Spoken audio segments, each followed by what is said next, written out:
Hello students, I am Dr. Meenakshi Maur, Assistant Professor, Zoology, Sri Savlaji Government College, Menfia, Chittorgarh. Today my topic is feed map.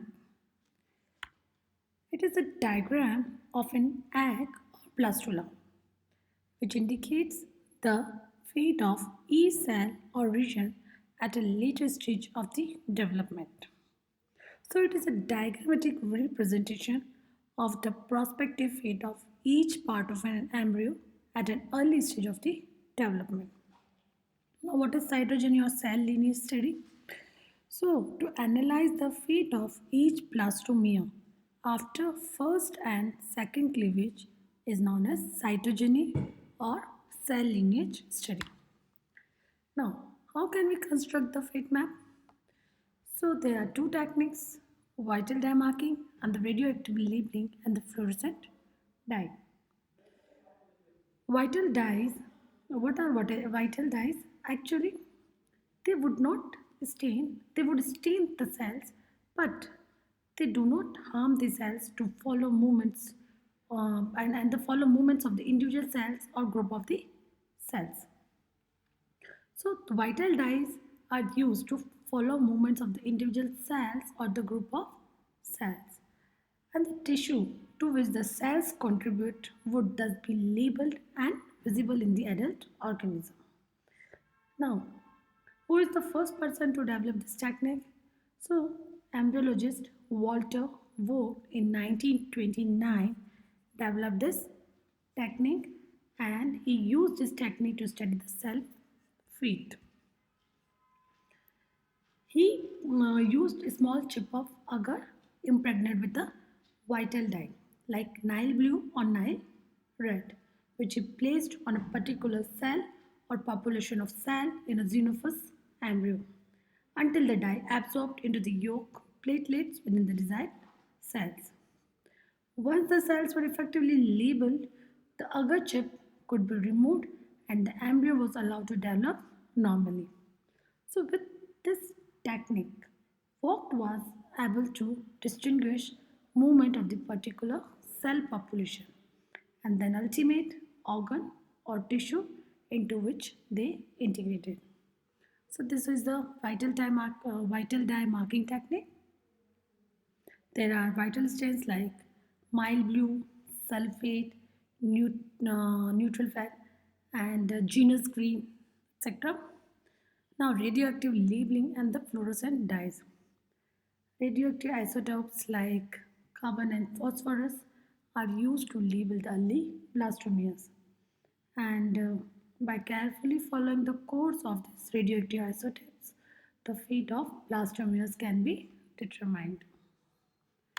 Now, here I am explaining the fate map of frog. So, this is a lateral view of blastula of frog. This is the blastula stage. This is the animal pole. This is vegetal pole. This is the dorsal part and this is the ventral one. So, in this diagram, you can see the cells towards the animal pole give rise to ectoderm and they become further subdivided into epidermis and the future nervous tissue. So this is a epidermis and this is a nervous tissue or nervous system. So a broad ectodermal area in the animal hemisphere will form the epidermal layer of the skin and this is known as epidermal ectoderm. Then this is a relatively smaller ectodermal area and it lies below the epidermal ectoderm and this area is known as neuroectoderm because it will contribute in the formation of neural tube and the nervous system. Now mesoderm. The mesoderm becomes subdivided along the dorso-ventrally axis of the blastula. A crescentic area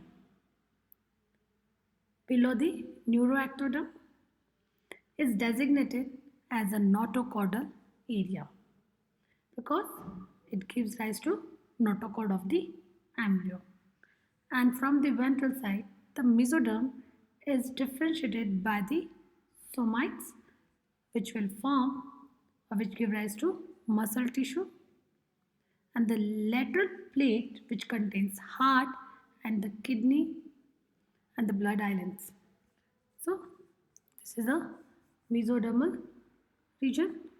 Now, most of the yolky vegetal hemisphere blastomeres collectively form prospective endoderm.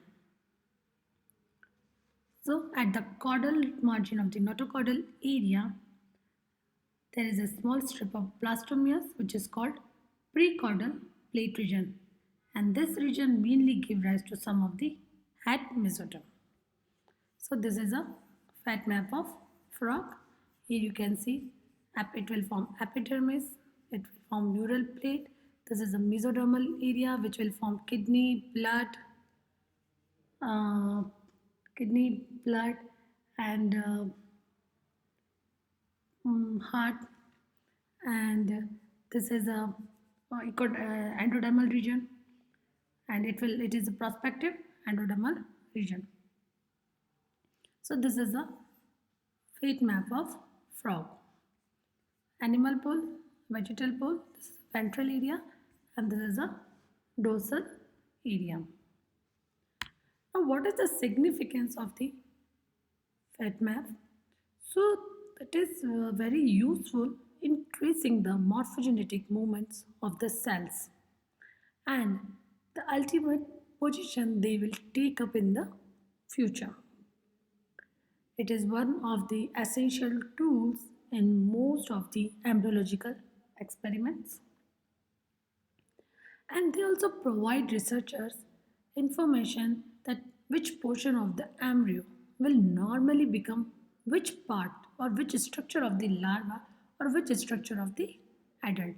Like here we can now predict that this part will form epidermis and this part will form nervous system.